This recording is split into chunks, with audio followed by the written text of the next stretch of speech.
Seth! Oh, Seth! Oh, didn't see you there. Now you might be wondering how this class can help you prepare for life. Uh-huh. Well, this class teaches all advanced skills of welding necessary, and if successfully completed, you can get your welding certificate. Now with that certificate, you can find all kinds of professional welding jobs, because that's all they really look for.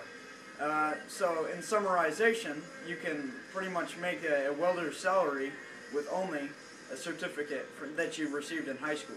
The certificate is a national level, meaning you can weld in any state with this certificate.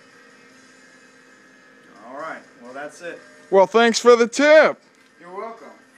I better get back to work. I've got a lot of welding to do. Adios.